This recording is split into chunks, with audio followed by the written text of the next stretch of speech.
Olá, sejam bem-vindos ao canal PLC Drives. No vídeo de hoje eu vou mostrar o funcionamento da estrutura de dados no PLC 300. Bom, então para fazer essa demonstração eu vou utilizar como base o programa que eu fiz aqui na aula 10 sobre blocos de função. Então eu vou fazer uma cópia nele. Primeiro eu clico com o botão direito, escolho essa opção copiar para. Eu mudo o nome do projeto para aula 18 e aperto OK. Então eu já tenho uma cópia aqui da aula 18.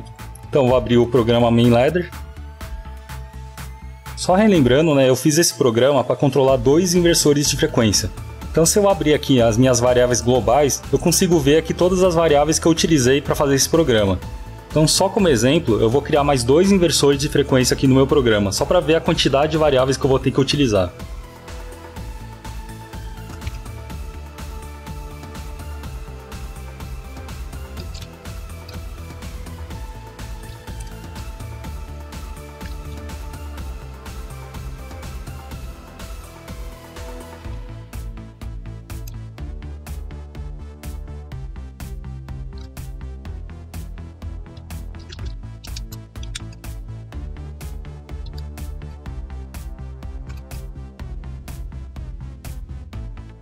Bom, então eu acabei de criar mais dois inversores, eu chamei ele de CFW500_1 e CFW500_2.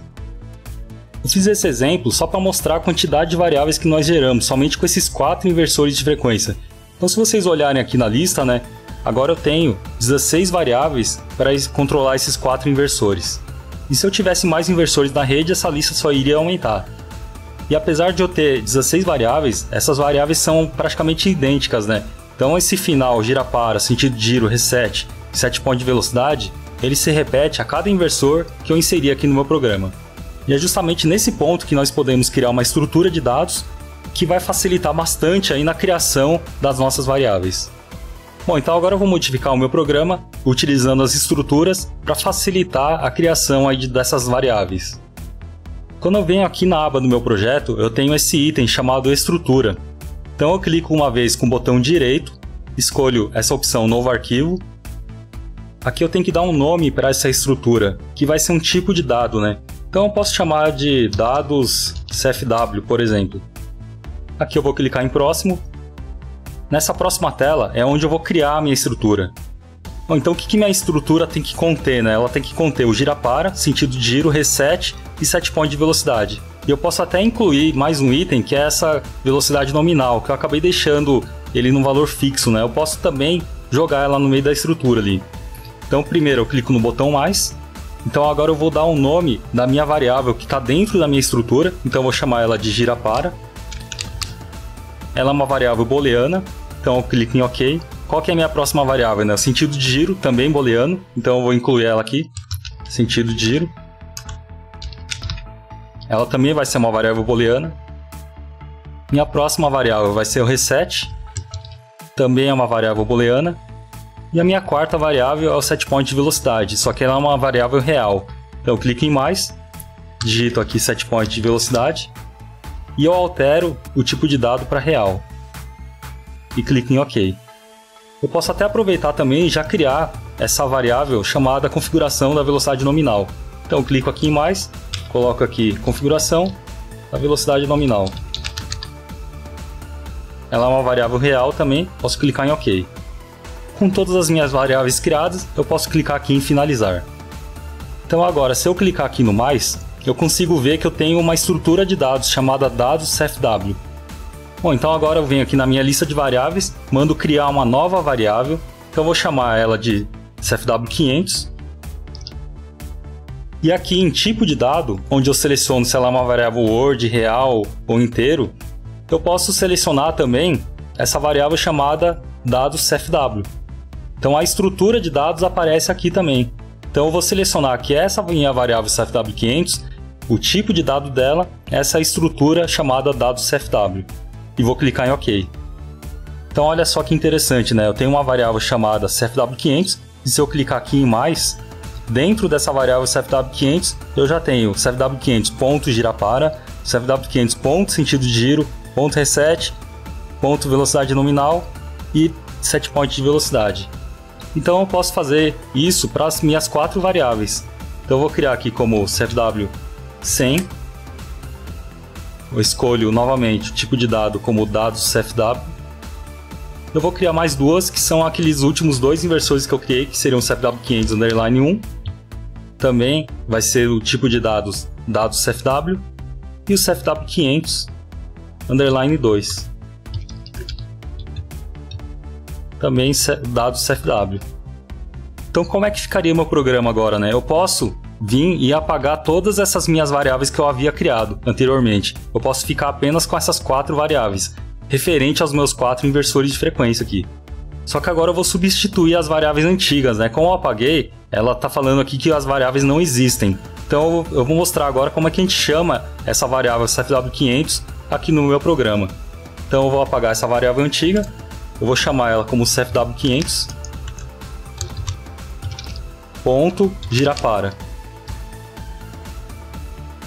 E a mesma coisa para as outras variáveis. Eu vou colocar como CFW500 ponto sentido de giro, CFW500 ponto reset. Essa variável aqui, ela estava um valor fixo, mas eu já posso substituir também como CFW500 ponto configuração do velocidade nominal. E a última, CFW500 ponto set point de velocidade. E agora eu vou fazer a mesma coisa para as outras variáveis.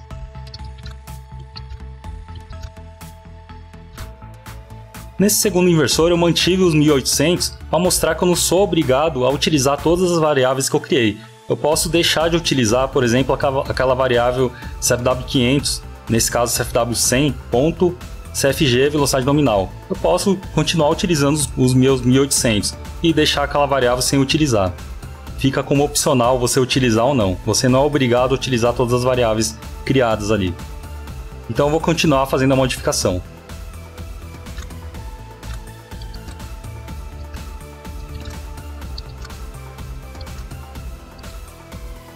Bom, já fiz todas as modificações. Se não ficou faltando nada, eu vou mandar compilar e ele vai dar 0 erros.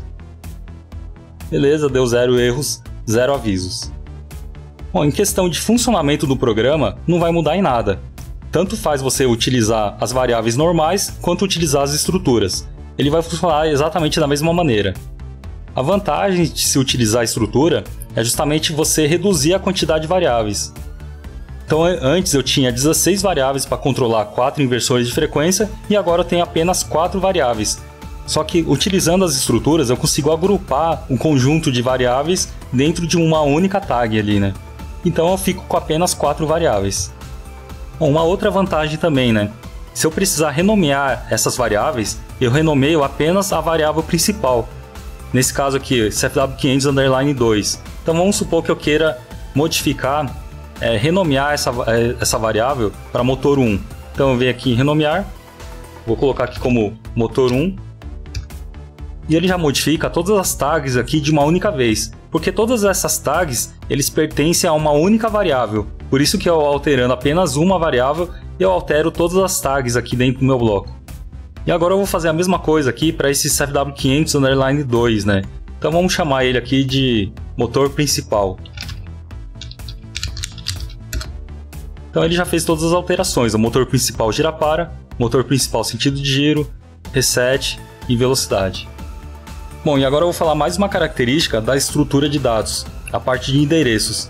Então se eu colocar esse endereço como endereço 100, a quantidade de endereços que ele vai ocupar vai depender do tamanho da estrutura. Então se eu clicar aqui em mais, ele já aloca automaticamente o endereço 100, bit 0, bit 1, bit 2 para as variáveis booleanas, e para as variáveis do tipo real, ele já fez o espaçamento correto aqui, né? Ele já pulou para a variável 104 e 108.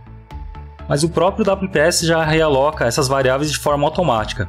Bom, o cuidado que vocês devem ter ao utilizar uma variável do tipo estrutura é justamente na quantidade de endereços que essa variável ocupa, né? Então nesse caso eu estou utilizando da variável 100 até a variável 108, só que ela é uma variável do tipo real, então a minha última variável está ocupando até o endereço 111. O endereço 112 ele está livre, então se eu quiser colocar o CFW100 como endereço 112, eu posso mandar compilar que ele não vai dar nenhum erro com relação a ocupação de memória, porque as minhas variáveis estão livres, né? Essa variável do CFW500, ele está sendo utilizado até a variável 111 e a variável 112 ela está livre. Cuidado que a gente tem que tomar caso a gente queira adicionar alguma variável a essa estrutura. Então eu vou abrir agora a minha estrutura de dados novamente e eu vou adicionar agora mais uma variável. Então eu vou chamar ela, por exemplo, de velocidade lenta. Então eu vou deixar ela como variável do tipo booleana mesmo. Então eu vou clicar agora em OK. Então se eu minimizar e aumentar novamente, a minha variável velocidade lenta, ela aparece agora justamente na minha lista de variáveis aqui. Só que percebam o que aconteceu aqui, né? Essa nova variável que eu adicionei aqui na minha estrutura de dados, ela ocupou o endereço 112 bit 0. E dessa vez o endereço 112 ela está conflitando aqui com o meu próximo inversor de frequência, que seria o CFW100. Então essa variável velocidade lenta agora ela está ocupando a mesma área de memória que esse girapara. Então se eu ativar o girapara, ele automaticamente vai ligar o bit também de velocidade lenta, ou vice-versa. Se eu tentar compilar o programa dessa forma, provavelmente ele deve gerar um erro aqui para mim, né? Aí ele já deu um aviso aqui, né? Ele não dá um erro, ele dá somente um aviso falando aqui, ó, que as variáveis estão alocadas na mesma área de memória, essa tag CFW100. Então ele já deu aqui um alerta para mim falando que tem alguma tag em conflito, que no caso aqui a gente já tinha visto que é essa variável 112. Então eu não posso deixar essa minha variável CFW100 no endereço 112. Então esse é o cuidado que você deve tomar ao utilizar essas estruturas de dados, né? Porque essas áreas de memórias ocupadas elas podem expandir ali, né? Conforme você for alterando a estrutura de dados. Então eu posso, por exemplo, jogar ele aqui para a variável 120, a outra eu jogo para variável 140 e essa daqui para 180. Bom, dessa forma eu não vou gerar nenhum conflito, eu posso mandar compilar meu programa e eu tenho aqui 0 erros e 0 avisos, nenhuma variável está entrando em conflito. Bom, então como vocês puderam ver nesse vídeo, né, o uso de estruturas ele é totalmente opcional. A vantagem que você tem de utilizar a estrutura é justamente reduzir a quantidade de variáveis e facilitar também no momento que você tiver que nomear essas variáveis. E também a facilidade de você criar esses endereços, que é muito menos variáveis que você vai ter que manipular. Bom, vou finalizando o vídeo por aqui. Espero que tenham gostado do assunto. Não deixem de se inscrever no canal, ativar as notificações para receber um alerta toda vez que eu enviar um vídeo novo. Então valeu pessoal, muito obrigado, até um próximo vídeo.